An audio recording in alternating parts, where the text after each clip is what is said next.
Oi, gente, tudo bem por aí? Bom dia, boa tarde, boa noite. Já a hora que você estiver me ouvindo, que o Senhor te abençoe. Hoje nós vamos ler Josué capítulo 6. Vou baixar aqui. Só um pouquinho. Vamos ler Josué capítulo 6. Hoje é o ápice do livro, né? Nós vamos ler sobre a conquista de Jericó. Ontem nós falamos sobre tirar as sandálias, que a terra é santa, né? Tirar as sujeiras da nossa vida e santificar a nossa terra, que é o nosso corpo, a nossa vida. Nós vimos muita coisa acontecendo ontem. Eles se prepararam para a batalha, eles não foram diretamente batalhar e lutar de qualquer jeito. Eles oraram, buscaram a presença de Deus, fizeram a circuncisão, chamaram Deus para dentro deles, para depois ir conquistar a terra prometida, né? A cidade de Jericó, que é isso que a gente vai ler agora. Os portões da cidade de Jericó estavam muito bem fechados. Como eu falei em outros capítulos, antigamente as cidades eram cercadas de muralhas, eram protegidas, porque existiam pessoas muito más ali, eles guerreavam entre eles, queriam tomar as cidades, os despojos, né? As coisas que ficavam, matavam as pessoas e tudo. Então a cidade era toda cercada, era muito forte, os muros. Os portões, a cidade de Jericó estava muito bem fechada, para não deixar os israelitas entrassem. Ninguém podia entrar e nem sair da cidade. Eles estavam vendo os israelitas lá no morro lá, né? O Senhor Deus disse a Josué: olhem, eu estou entregando a vocês a cidade de Jericó, o seu rei e os seus corajosos soldados. Agora, você e os soldados israelitas marcharão em volta da cidade uma vez por dia, durante 6 dias. Na frente da Arca da Aliança irão 7 sacerdotes, cada um levando uma corneta de chifre de carneiro.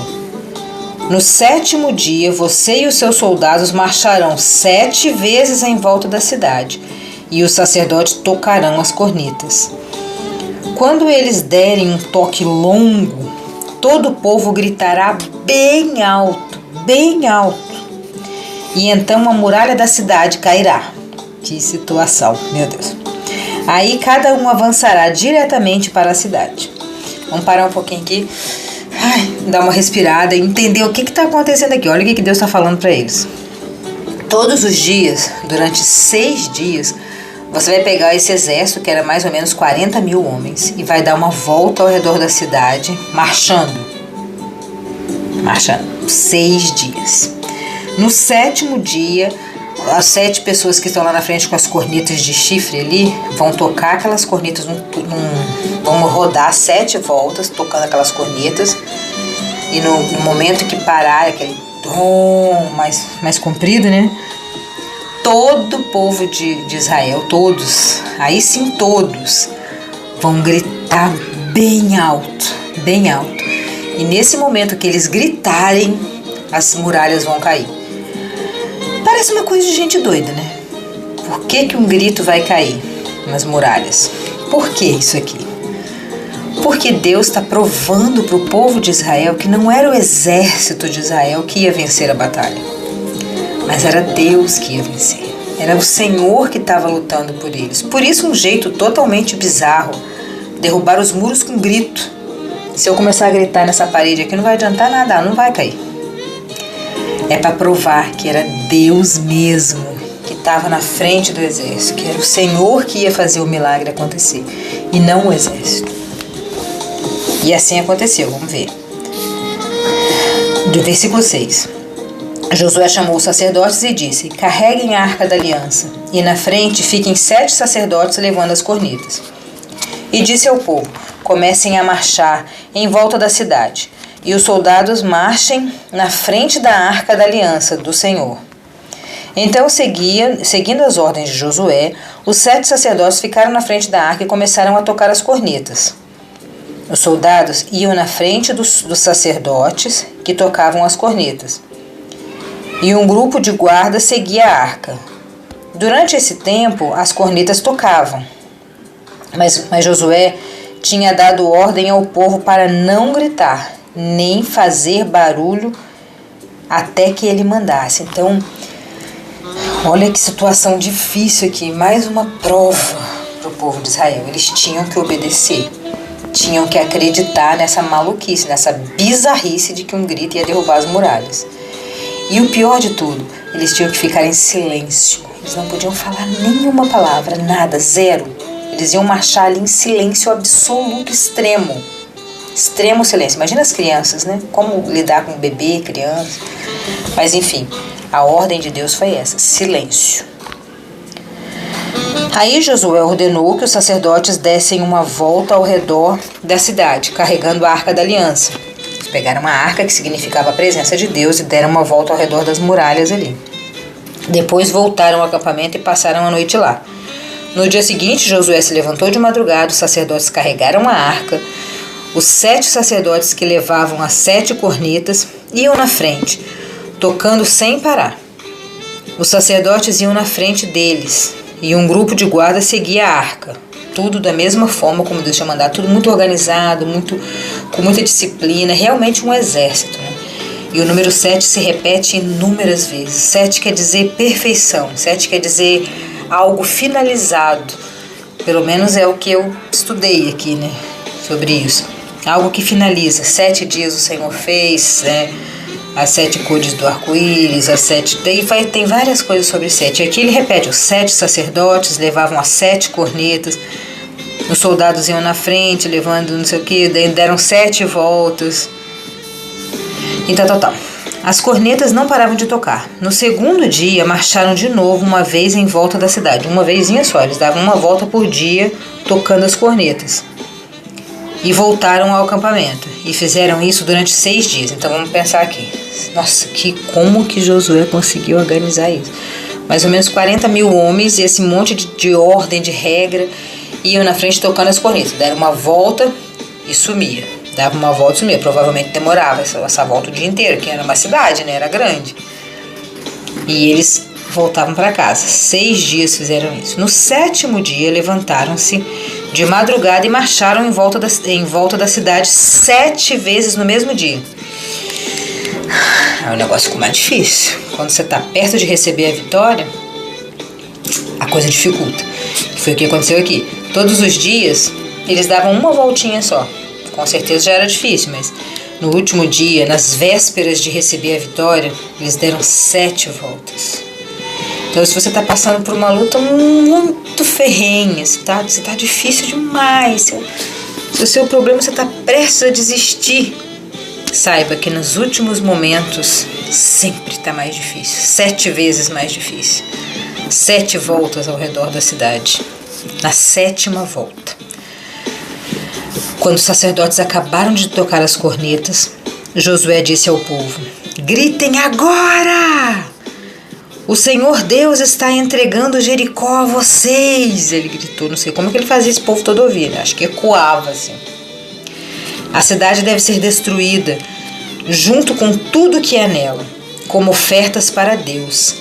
Somente ficará viva a prostituta Raabe e a sua família, porque ela escondeu os nossos espiões. Vocês se lembram que ela amarrou o fiozinho vermelho na casa, ela morava na beira da muralha? Nós já lemos isso num capítulo atrás, aí, eu acho que foi o 3º. E ela, mesmo sendo uma prostituta, pediu que guardasse a família dela. Ela escolheu entre ficar do lado do rei, que é onde ela morava, e do lado dos homens de Deus. E ela escolheu os homens de Deus porque ela tinha ouvido falar de tudo que Deus tinha feito por Israel. E ela reconheceu Deus como um Deus criador, como um Deus forte, depois de tudo que ele já tinha feito com esse povo. E mesmo ela sendo, né, uma prostituta, né, uma pessoa às margens, ela tinha um amor infinito pela família dela. E ela salvou os espiões e fez eles prometer que eles iam salvar ela nesse dia, porque ela sabia que esse dia ia acontecer. Olha o tamanho da fé dessa mulher. A fé dela foi tão grande que ela faz parte da genealogia de Jesus. Que coisa mais linda essa história dessa mulher. Ela é uma improvável, assim como eu e como você. E Deus honrou, mesmo ela sendo pecadora, como nós também somos, né? Porque às vezes a gente acha que o pecado dela é maior do que o nosso, mas não existe diante de Deus pecadinho e pecadão. Roubar R$1 e assaltar um banco diante do Senhor é o mesmo pecado. É pecado. Então a gente não pode julgar as pessoas, né, pelo tamanho do pecado. Quem coloca tamanho e dimensão somos nós. Deus só vê o que é pecado, o que é certo e o que é errado. Somente a Raabe fica viva e a sua família, né? Mas não peguem em nada daquilo que vai ser destruído. Não é para pegar as coisas que vão ficar lá, né? Ouros, pratas, tudo quanto é troço importante não é para pegar. Porque tudo vai ser oferecido a Deus, né? Se ficarem com qualquer coisa que eu mandei destruir, vocês vão trazer desgraça e destruição ao acampamento de Israel. Mas os objetos de prata, de ouro, de bronze, de ferro serão separados para o Senhor e colocados no seu tesouro. Ah, tá. Não é para pegar coisas, né? Tipo, sei lá, roupa, panela, sei lá. Não é para pegar nada disso. As coisas valiosas, ouro, prata, bronze, essas coisas, vão ser retiradas da cidade e colocadas no tesouro. Provavelmente ali dentro da arca, eu acho, não sei. Não caberia, né? Vai ficar no tesouro do Senhor. Então os sacerdotes tocaram as trombetas. Logo que o povo ouviu esse som, gritou com toda a força e a muralha caiu. Aí todos subiram, entraram na cidade e a tomaram. Ai, imagine que experiência que essa galera viveu, gente. Um grito. Provavelmente tinha um ali que não sei não, hein. Tinha um Tomé ali no meio, só acredito vendo. Mas enfim, a Bíblia não fala dessas pessoas, né? Ela fala que a grande maioria, pelo menos, gritou e o muro caiu. Porque na verdade não foi o grito, foi Deus, né? Foi Deus que derrubou as muralhas. Deus quer de você a sua fé e a sua obediência. Eles tiveram fé que Deus ia cumprir a palavra dele e eles foram obedientes, ficaram dando volta, gritaram, cantaram, um para lá, outro para cá, toda essa ordem aqui. Eles obedeceram e tiveram fé e a bênção aconteceu. Deus derrubou os muros através do grito de obediência deles, né? A gente quer as coisas, mas não quer obedecer. A gente quer as bênçãos, mas a gente não quer fazer o que tem que ser feito. A gente não quer melhorar. E isso é difícil. Só um milagre mesmo para conseguir, né? Nem milagre. Essa música tá incomodando, gente. Vou baixar mais um pouquinho. É porque não é uma música contínua, são várias músicas, né? São 70 minutos de um jazz, music e gospel. Aí muda, vai me irritando. Mas enfim, vamos voltar. Então Deus quer a sua fé e a sua obediência. E assim que Josué mandou eles gritar, todo mundo gritou, pediu para Raabe ficar viva, né? Não é para pegar nada de lá, tudo que é valioso vai para o tesouro do Senhor. Então os sacerdotes tocaram as cornetas. Logo que o povo ouviu este som, gritou com toda a força e a muralha caiu. Aí todos subiram na cidade e a tomaram. E mataram com suas espadas todos os que estavam na cidade. Homens, mulheres, crianças, velhos, tudo. Todo mundo morreu. Uma carnificina absurda. Também mataram os bois, as ovelhas e os jumentos. Não podiam ficar com nada, né? Foi tudo oferecido a Deus. Depois Josué disse aos 2 homens que haviam servido como espiões, aqueles lá de Raabe, né? Entrem na casa de Raabe, a prostituta, e tragam a família dela para fora, conforme vocês prometeram. Josué está falando com eles. Cumpram a sua promessa. Não deixem de cumprir. O servo de Deus cumpre a sua promessa. O servo de Deus não fala de boca para fora. As pessoas que são do Senhor, que têm a marca de Cristo no coração, que têm a marca de Deus Criador, ela cumpre a sua palavra. É melhor nem prometer se você não vai cumprir. Mas se você prometeu, cumpra. E Josué chama os 2 na chincha ali e fala, vai lá buscar. Vocês prometeram, não, conforme vocês prometeram, vai buscar Raabe e a sua família. E eles foram e fizeram sair Raabe, o seu pai, a sua mãe, os seus irmãos e o resto todo da sua família. Tiraram todas as pessoas da casa e as puseram do lado de fora do acampamento israelita. Então incendiaram a cidade e queimaram tudo o que havia nela, menos os objetos de ouro, prata, bronze e ferro. Essas coisas foram colocadas no tesouro da casa de Deus, o Senhor. Josué deixou que Raabe, a prostituta, e todos os seus parentes ficassem vivos, porque ela havia escondido os espiões que ele havia mandado a Jericó. E os descendentes dela vivem no meio do povo de Israel até hoje.